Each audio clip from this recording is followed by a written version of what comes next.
La deuxième partie donc de notre débat consacré à la Syrie. On va tout de suite partir dans la localité de Homs. Homs, ville martyre, vous nous le disiez tout à l'heure, Randa Kassi, où 60 personnes auraient été tuées ce jeudi. Nous étions tout à l'heure en ligne avec Mani, je vous le disais, il est photoreporter pour le quotidien français Le Monde. Il est actuellement à Homs, il y est depuis le 18 janvier et il nous parle des conditions de vie aujourd'hui dans cette ville martyre. On écoute son témoignage. Ça devient assez compliqué pour les gens pour pouvoir acheter les matières premières, les matières essentielles pour se nourrir. Le pain est de plus en plus difficile à se procurer. Donc on peut voir dans les rues, lorsqu'on se promène, on peut voir des foules et des queues très importantes de gens qui font la queue pour le seul four à pain qui reste encore ouvert dans le quartier. Pour l'eau, pour l'instant, moi, j'ai pas constaté de coupure importante d'eau. L'électricité, c'est vrai qu'elle part, elle revient très fréquemment. Donc, les télécommunications ont été totalement coupées les 4 derniers jours. Les activistes pensent que c'est directement lié à l'attaque très importante qui a été lancée sur Babrama notamment, mais aussi sur Khaldi et Bayada, pour pouvoir couvrir les massacres qui étaient commis et de ne pas permettre à tous ces activistes de pouvoir continuer à travailler et de pouvoir montrer au monde ce qui se passe ici et envoyer leurs vidéos et tout le travail qu'ils font au quotidien pour témoigner de la situation dramatique dans laquelle ils sont. Randa Kassi, je rappelle que vous êtes membre du CNS, du Conseil national syrien, qui est la principale formation d'opposition syrienne. Randa, j'imagine que vous avez des informations en provenance de Homs, peut-être aujourd'hui, des informations fraîches à nous donner. C'est-à-dire, on a eu comme information qu'il y a plus de 600 personnes qui ont été tuées, mais dès le début, bien sûr, de bombardement. Voilà, depuis vendredi jusqu'aujourd'hui. Alors, bien sûr, ce sont des informations à vérifier. Bien sûr, il y a tout ce qui est télécommunications, électricité, tout a été coupé. Il y a une destruction totale dans la ville de Homs. Et alors, Homs, bien sûr, c'est une ville aujourd'hui, on ne peut même pas parler d'une ville aujourd'hui parce que c'est une ville détruite. Et ce que j'ai entendu aussi, que le régime syrien, ils vont dans les quartiers même chrétiens et ils forcent les chrétiens à sortir et à quitter la ville de Homs. Alors, là, on se demande, est-ce qu'ils veulent tous ces bombardements? Quels sont justement les quartiers qui sont les plus touchés par les bombardements? Parce que c'est pas toute la ville de Homs, non, je crois, c'est certains quartiers, notamment le quartier de Bab Amr, Khaldiye, Karm Zeytouni, voilà, Insha'at et le reste. Ce sont des quartiers. Pourquoi ces quartiers-là? Parce que ce sont des quartiers quand même qui se sont rebellés contre le régime. Ce sont des quartiers qui sont, on va parler, qui sont sunnites. À majorité sunnite. Voilà, oui. Majorité sunnite et qui se révoltent et qui ont une résistance. Où l'armée syrienne libre est infiltrée dans ces quartiers-là. Ça c'est d'abord. Alors deuxièmement, on parle pourquoi ces quartiers-là. Ces quartiers aujourd'hui, comme j'ai dit, Homs est devenu le symbole. Ces quartiers aussi sont devenus le symbole. Aujourd'hui, c'est la voix de toute la population, c'est la voix de la Syrie, c'est la voix du peuple syrien. Et c'est tout à fait normal qu'ils vont en terminer avec ces quartiers-là. Adel, pour revenir sur l'armée syrienne libre, parce que vous les avez suivis à Binich, mais ce sont sans doute les mêmes hommes qui sont à Homs. Qui sont-ils, ces hommes? Vous nous dites des déserteurs. Il y a des déserteurs, des civils? C'est essentiellement des déserteurs. C'est des jeunes. Les moins jeunes sont les plus gradés. Alors, l'armée libre est constituée de déserteurs. Ce qu'ils nous disent, c'est que il y a un moment, ils ont eu tous une prise de conscience qu'il ne fallait plus tirer sur la population. Il y a un moment, même ceux qui n'arrivent pas à déserter cette armée sont appelés par leurs collègues, au nom de la conscience, au nom de l'intérêt commun, au nom de la paix dans le pays.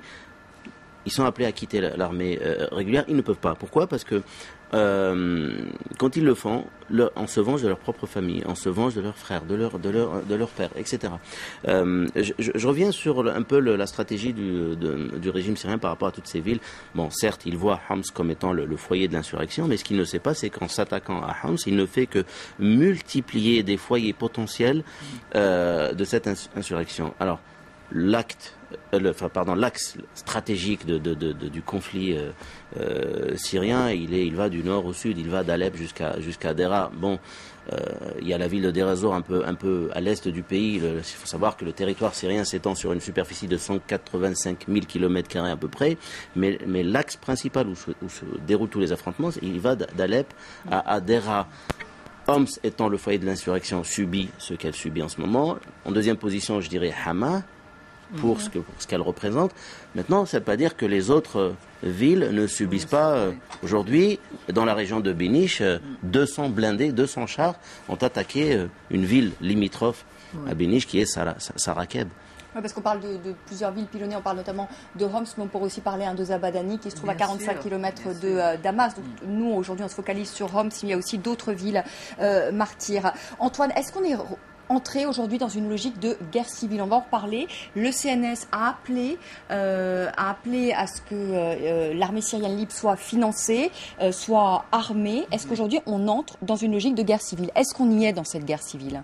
Je pense que Assad a choisi d'aller dans un conflit confessionnel et dans une guerre civile parce que c'est la seule façon pour lui de garder au moins un morceau du territoire syrien au profit de sa communauté alaouite, de créer un État alaouite, c'est-à-dire en bord de Méditerranée. Le visa qui lui a été donné au Conseil de sécurité avec le veto russe et chinois a été pris par lui comme étant un visa pour tuer, pour soumettre la population. Et c'est avec une grande hystérie qu'il a agi en attaquant plusieurs villes à la fois en fonction de ses moyens, parce qu'il ne peut pas compter sur tous les soldats, toutes les brigades. Il compte sur les élites, sur les unités commandées par ses frères, son frère, ses cousins et les proches, surtout les généraux alaouites. Il ne peut pas compter sur toute l'armée. Donc là, c'est une logique confessionnelle, c'est une logique de guerre civile. À la fin, si jamais il perdait, eh bien, il se dit au moins je me réfugierai dans le pays alaouite et je le protégerai. Et il imagine donc une partition même de la Syrie, en fait. Oui, c'est la logique de son engagement. Il aurait pu négocier son départ, il aurait pu partager le pouvoir, il aurait pu faire des réformes, il n'en a pas entendu parler. Son problème, c'est celui du complexe de l'héritier. Son père, en mourant en 2000, lui a laissé la Syrie en paix, terrorisée par les Mukhabarat, et un Liban comme étant un joyau de la couronne syrienne. Et puis en 2005, 5 ans après, il perd le Liban après l'assassinat de Hariri. Et maintenant, il se retrouve contesté, y compris à Damas et dans les autres villes. Donc pour lui, c'est impossible d'accepter le départ. Il va essayer de se battre pour créer les conditions de la création d'un État alaouite en bord de Méditerranée. Vous partagez l'avis d'Antoine Bazbouz. Vous pensez qu'il est rentré dans cette logique d'une partition de la Syrie? Et est-ce qu'il peut gagner à ce jeu-là? Oui, il y a un scénario pareil. Bien sûr, il y a ce scénario. Mais il faut savoir, est-ce que la communauté alaouite est prête aujourd'hui de réaliser ce scénario? C'est ça aussi. On voit aujourd'hui que la communauté alaouite commence à lâcher Assad. De plus en plus, ils lâchent Assad. Parce qu'ils savent dès le début qu'Assad, quand même, qu'il les instrumentalise, tout simplement. C'est une carte à jouer. Les alaouites, ce n'est pas Assad, c'est pas quelqu'un, ce n'est pas... On ne peut pas dire qu'il est quelqu'un qui, dès le début, qui a envie de protéger sa communauté, d'avoir ce pouvoir alaouite.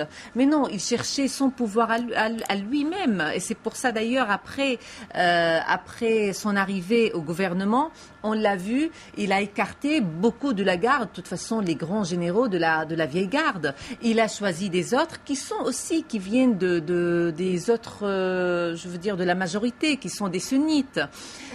Oui, il compte, c'est vrai, mais c'est tout à fait possible qu'il a ce scénario.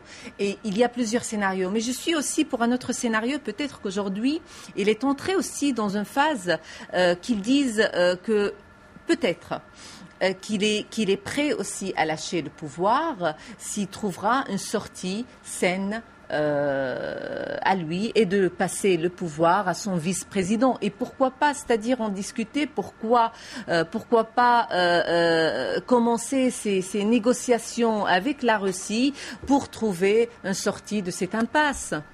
La communauté alaouite est timide dans sa contestation de la logique et de la ligne d'Assad. Il y a eu un communiqué, 2 communiqués signés par des notables quasiment inconnus. Ça, c'est un acte de conscience. C'est un acte aussi, un pari sur l'avenir, parce qu'ils ne sont pas sûrs que Assad va gagner. Mais on ne peut pas dire à l'heure actuelle que la communauté alaouite conteste Assad. On ne peut pas dire non plus que la communauté alaouite a profité du règne d'Assad. Ceux qui en ont profité, c'est la famille, sont les proches, les cousins et les gens qui étaient de la structure qui était au service d'Assad. Mais aujourd'hui, Assad, avec quand je dis de clivage confessionnel, c'est pour dire aux Alaouites, vous allez être massacrés si je perds le pouvoir. Accrochez-vous à mon pouvoir. C'est ce que leur dit Assad. Chrétiens, non ? Oui, tout à fait. Et ils cherchent à faire la même chose avec les chrétiens. Toutes les minorités, finalement. Et avec les druzes. Ceux qui, aujourd'hui, répriment le plus fort à Damas, c'était des druzes. Et c'est pourquoi Jumblat, le chef druze libanais, a mis en garde les druzes syriens en leur disant, ne vous mêlez pas à la répression. Demain, il y aura l'heure des comptes. Et c'est pourquoi beaucoup de soldats et d'officiers druzes ont arrêté de réprimer la capitale Damas où se trouve la majorité sunnite. Et il a comparé ce qui se passe à Homs à la bataille de Stalingrad, Walid Jumblat. Sur cette mosaïque confessionnelle syrienne, il y a quelque chose à ajouter. On oublie aussi les chiites. Quand nous étions dans la région d'Idlib, à Binish, dans la ville de Binish a une ville voisine qui s'appelle El Foua. Elle est à peu près à 5 km. En arrivant de la frontière sur Binish, vous passez de toute façon par El Foua. Alors là, vous voyez les posters, les photos de Bachar al-Assad un peu partout. Les gens de El Foua, quel a été leur comportement au début de la contestation ? Tout simplement, ils étaient du côté de Bachar al-Assad, donc ils ont fait dans la démonstration de force, ils ont essayé d'intimider leurs voisins majoritairement sunnites de Binish. Alors, il y a eu un moment de doute, il y a eu des accrochages, il y a eu un moment où les habitants de Foua se sont dit, attention, il ne faut pas insulter l'avenir. Ces gens-là pourraient renverser le régime.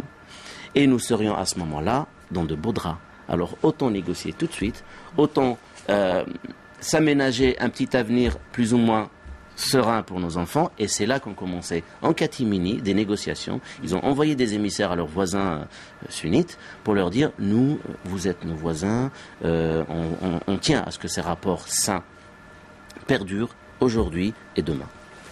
Randa Kassi, maintenant, qu'est-ce qu'il faut faire concrètement ? On voit ces gens qui meurent tous les jours à Homs. On voit l'échec de la diplomatie. En tout cas, il n'y a pas d'ouverture possible pour le moment. On évoque éventuellement un retour des observateurs de la Ligue arabe avec des observateurs de l'ONU. Mais qu'est-ce qu'on peut faire pour ces gens ? Qu'est-ce que vous demandez Malheureusement qu'aujourd'hui tout est bloqué, c'est vraiment bloqué. Avec le double veto de la Russie et la Chine, la dernière fois, la communauté internationale était incapable même de condamner, de faire une résolution, de passer une résolution.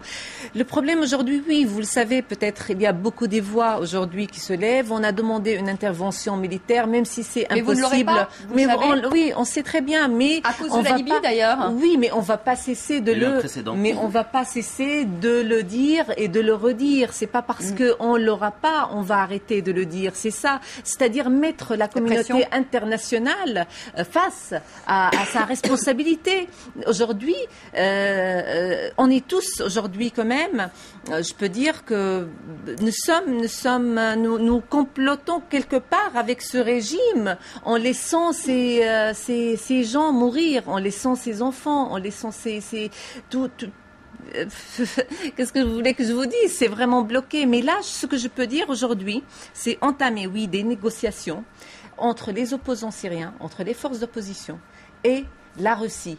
Entamer ces négociations. Mais il y a certains membres de l'opposition, notamment Haitham Manna, alors je sais qu'il n'est pas dans le CNS, qui est allé à Moscou, négocier justement avec les Russes. Le problème aussi de Haitham Manna déjà est rejeté par la Russie syrienne. On a besoin d'une figure qui est acceptable. Mais est-ce que vous avez trouvé justement une figure, encore, c'est le sentiment en tout cas qu'on a de temps en temps, Antoine Basbous, vous allez me dire c'est vrai ou pas, qu'il n'y a justement pas de figure emblématique qui arrive justement à cristalliser toute cette opposition. Bourhan Ralioun est contesté par certains, le chef du CNS, parce que c'est un universitaire qui n'a pas le terrain. Haitham Manna est contesté par d'autres, et la liste sera encore longue. Est-ce que ça, c'est un vrai problème ? C'est-à-dire, si demain Bachar tombe, Antoine Basbous, est-ce que quelqu'un peut être là pour prendre la relève ? Les urnes décideront, j'espère que ça se passera par cette voie-là. Mais c'est vrai que les opposants syriens passent une bonne partie de leur temps à se lancer des pics les uns contre les autres. Et ça, c'est malheureux. Le CNS n'est pas suffisamment représentatif pour incarner la future Syrie. Mais cela dit, il faut aider le peuple syrien qui ne peut plus... Antoine Basbous, comment aujourd'hui? D'abord, la Ligue arabe a pris des décisions majeures, en l'occurrence, même si le secrétaire général de la Ligue arabe est un ami de la Syrie, parce qu'il a accédé à ce poste par le biais de son beau-frère qui est Haikal, le grand journaliste Haikal, qui est allé négocier pour lui ce poste. Et aujourd'hui, Haikal est hostile à l'interventionnisme en Syrie, il préfère garder ce régime et il exerce des pressions sur son beau-frère pour soutenir en catimini ce régime syrien. Donc les résolutions de la Ligue arabe sont torpillées par le secrétaire général de la Ligue arabe. C'est ce qu'il a fait au Conseil de sécurité la semaine dernière. C'est dommageable et c'est regrettable. Bon, une fois ayant dit cela, il va falloir quand même coordonner les pressions sur la Syrie. Il faut savoir que la Syrie est un pays financièrement en faillite. La Syrie ne peut pas rester longtemps, le régime ne peut pas rester longtemps avec ce rythme-là de dépenses sans recettes, parce qu'il n'exporte plus ses hydrocarbures. Les Européens ont arrêté de l'acheter. Donc les sanctions fonctionnent. Et en même temps, les touristes ne viennent plus. Donc il n'y a plus de recettes. Et autant Assad est riche, mais sa fortune est à l'étranger. Elle est essentiellement en Russie, en milliards. Autant la Banque centrale syrienne connaît des fuites de capitaux à l'étranger. Et donc, les pressions sont importantes. Il faut les exercer, les coordonner entre la Ligue arabe, l'Union européenne, en dépit du veto russe et du veto chinois. Donc il y a moyen d'aider le peuple syrien. En étouffant peut-être le régime, ce que vous disiez, via les sanctions. D'ailleurs, l'Union européenne qui devrait prendre encore des sanctions dans les prochaines semaines. Et pourquoi pas aussi envoyer un message fort à Assad, à ce régime, de couper les relations quand même diplomatiques et fermer les ambassades. Comme l'ont fait les États-Unis. Tout à fait. Merci. On arrive malheureusement au terme de ce débat. Merci à vous, Adel Gasquel, à Karim Akiki, pour votre travail. Je rappelle que Syrie interdite, ce reportage exclusif donc, qui a été tourné dans la ville de Biniche. Eh bien, vous pouvez le revoir ce soir sur notre antenne, 21h45, heure de Paris. Merci Antoine Basbous, merci Randa Kassis et merci à vous, Adel. Très belle soirée. Je vous retrouve demain, 19h10 pour Une semaine dans le monde. À demain.